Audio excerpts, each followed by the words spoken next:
With GeneRally 2 now 2 weeks into early access, over 100 tracks have been posted in the Steam Workshop. I've selected my favourite 20 of them, kicking off with Dr. Roob Super Sprint number 1. Now, old racers like me will remember this from the 80s. It's a perfect recreation, and what I love that Dr. Roob's done is that they have made no apologies for the chunky track width and the fact that everything is like real bricky, and they've not smoothed it out at all. I'd love to see what they do with the rest of the Super Sprint tracks if they want to. The first of several tracks by Tuoma, who I think everyone had the track pack of Tuoma's on GeneRally 1, back with Exotic. And what I've noticed with Tuoma's tracks that they've published so far, and 3 of them are in this list, is they have a great understanding of what makes a tricky camber in a circuit and in a specific corner, and that plays out a little bit here but is more obvious in future tracks.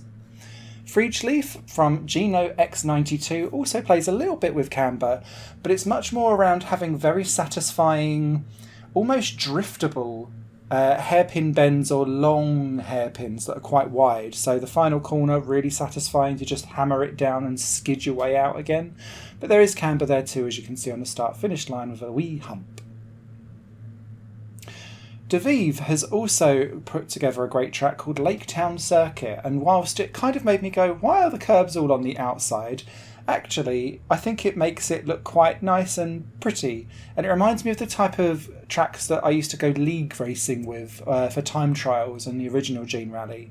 So yeah, this reminds me also of mini races online too, and I think that's no bad thing. Nice, clean, well put together circuit.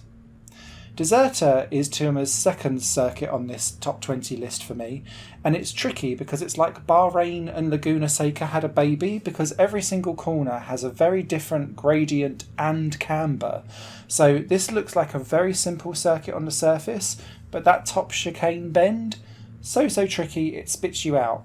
It also highlights how good an AI line can be, especially with the latest patch updates, because I struggled against the AI to win here, and it's one of the very few circuits where I couldn't. So hats off for that. The first 2 circuits that are real world. Mika has made Zandvoort, and I think they've done a very good job. Yes, there is some Tarzan gradient going on there too, but there's also just being able to zoom out and not be so zoomed out that it makes you kind of go, where am I? When I was playing this with the classic cars, it works really well. It also works well with the Formula cars too, where they're obviously a bit faster and a bit more grippier on the tarmac. So it's one of those that's quite universal, because when you get into realistic tracks, quite often because they're so detailed, you're zooming out quite a lot and it becomes difficult to see where you're going. Less so here. The only mild quirk that you've got is that if you're starting on the left-hand side of the grid when the race starts, you are underneath that grandstand. So that's the only tiny problem that's there with this track, but a great recreation and well done.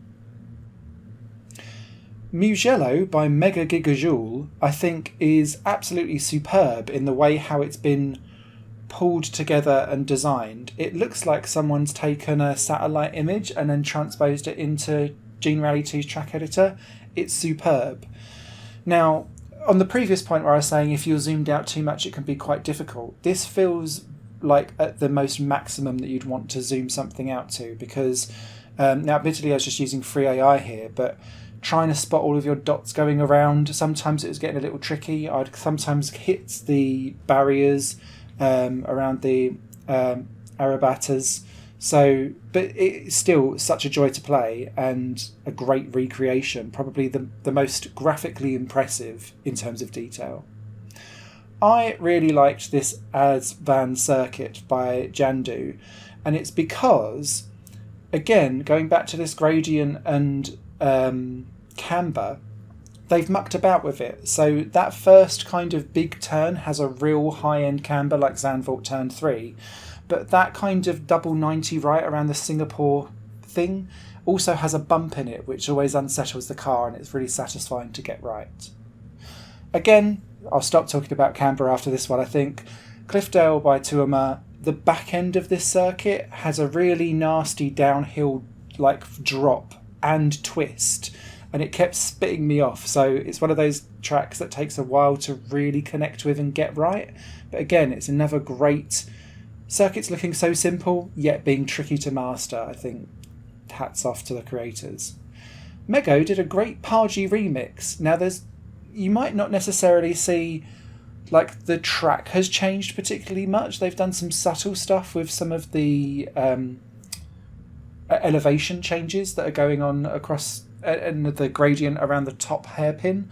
But yeah, I just really liked what they'd done with this, and it's great to see people remixing other tracks. I hadn't really thought of that too much as a creator. Enforcer has released 3 tracks, and they're all coming in quick succession, and I think they're great for different reasons. This first one has a really great hairpin down at the bottom where you can be slightly cheeky and turn in early and bounce over the stones and not get a corner cut. But then the final chicane getting around the houses and the stone bales has, again, a little roller coaster element to it and feels really grippy to drive as you go round. The Indianapolis Colts track, again, these are all themed on American football teams, reminds me of my GeneRally Alpha League running days because it's like racing around the letter U. Now, this did have a problem for me because you're driving under a bridge at the end of the lap, and I kept on hitting whatever was underneath there. So it was a bit of a struggle to get right, and also I kept hitting as you come in at the right-hand side of the U, the little building at the side, but still great fun.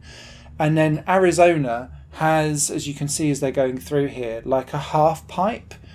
Really, really fun to drive because if you go in full throttle, it will spit you off the edge. But if you feather it and kind of go around, you kind of slinky your way through. Just reminded me of like old school Olympic games where you try and do the half pipe in California games and stuff like that. Good fun. The AI actually are quite good here as well, which is decent considering the amount of switchback hairpins that are involved in the circuit. Not much to look at, but I still liked the style of this, even if it did hurt my eyes. Parking Lot _1 by KK is a very simple track, but good fun to drive and play because it just reminded me of dodgy old Formula One circuits like Dallas and Las Vegas, where you'd be just driving around in a parking garage. And we're going back to those days, sadly. Intersection RC by GudShot is, again, another great example of a very simple track. Again, I feel like I've played this in GeneRally 1, but it's just really well done. And there aren't too many tracks that I favoured here where you're going across different terrain because I was playing with the classic car to show them all off. But this was one of those, as you can see me going into the trees, where it felt fun and great to drive. GL Ring by Shark Rider was another one. Again, a very simple circuit. And what I liked about this was that around the edges of the circuit, the gravel had kind of seeped on slightly. So if you were running out wide and really pushing your luck, it gave you a little dust storm as you was going around, which I thought was quite cool, and you would lose some momentum. So good fun to play. Over the River by Capybara, one of many Capybara circuits that have been published. I chose this one because it is extremely harsh on corner cutting, and I can't help myself. So it's always a good track that I've come back to several times to just remind myself, stop cutting corners, you dirty rascal. danielr has released Country Ridge Bash. Now, this reminds me of proper old school Mega Drive style games because it's all on one screen, but the camera is dropped down quite low. And this will be more explicit in the last track in the series, but it reminds me specifically of a game called Super Skid Marks because of that mixture of gravel and tarmac and just it being exceptionally simple, but still good fun. And if you're able to straight line things, then you get a really good lap. Tenton by Cubic6 TV. I'm sure I've just ruined that, apologies. Again, another great example of going between gravel and tarmac. What I really liked is that they've kind of made the gravel feel like it's really textured by adding in all of that kind of black dotting going around. So that was good fun. And the last track is LeanOnGP by Mika, and this reminds me of Super Skid Marks crossed with old school Mario Kart in the way how it's dropped down. And I really love this aesthetic, and I hope Mika continues to make tracks in this style, because I found like this drop down camera angle a joy to play. So there's my top 20 tracks that I've enjoyed from the first 2 weeks. If you want to see more of this series, do let me know, because I intend hopefully to do some more. Take care.